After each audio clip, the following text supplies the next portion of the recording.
आमदार मनीषा चौधरी यांच्या समोरच भाजपच्या महिला कार्यकर्त्यांनी खदखद व्यक्त केली आहे। वॉर्ड क्रमांक 2 मधून तेजस्वी घोसाळकर यांना उमेदवारी दिल्याने त्यांनी नाराजी व्यक्त केली। मी कुठे चुकले सांगा असा सवाल यावेळी भाजपच्या महिला पदाधिकाऱ्यांनी केलाय। खोट्या मुलाखती, खोटे फॉर्म्स भरून घेतले। मुंबईत वॉर्ड क्रमांक 2 मधून उमेदवारी न मिळाल्याने महिला भाजप कार्यकर्त्यांनी ही नाराजी व्यक्त केली आहे।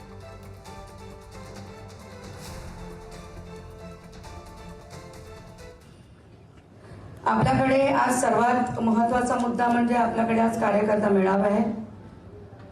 तेजस्वी घोसाळकर यांना आपल्या पक्षाने त्यांना उमेदवारी जाहीर केलेली आहे, त्याबद्दल मी त्यांचं खूप अभिनंदन करते।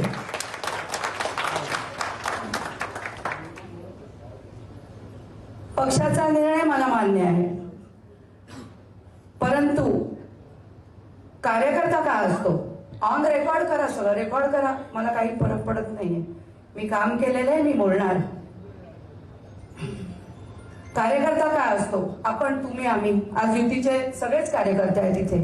मी हे कार्यकर्ता म्हणून गेले 10 वर्ष या दहिसर विधानसभामध्ये काम करते। सन्माननीय आमदार मनीषाताई चौधरी यांनी मला ज्या ज्या जबाबदाऱ्या दिल्या त्याला मी संधी म्हणून त्याचं सोनं केलं।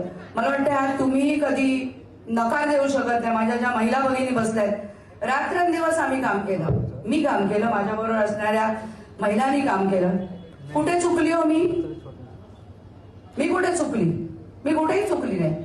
पुन्हा एकदा सांगते की मी आदर करते पक्षाचा, त्यांनी जो आपल्याला उमेदवार दिलाय त्याला बहुमताने निवडून आणण्याचं काम माझं आहे, परंतु मी कुठे चुकली याचं उत्तर मला आमदार मनीषाताईंकडून पाहिजे, खासदार गोपाळ शेट्टी यांच्याकडून पाहिजे। आणि हे माझं काम आहे, कर्तव्य आहे माझं। मी आयुष्यभर ज्यांना गुरु मानलं त्यांनी अंधाराची दिशा दाखवली मला, त्याबद्दल मी सक्त नाराज।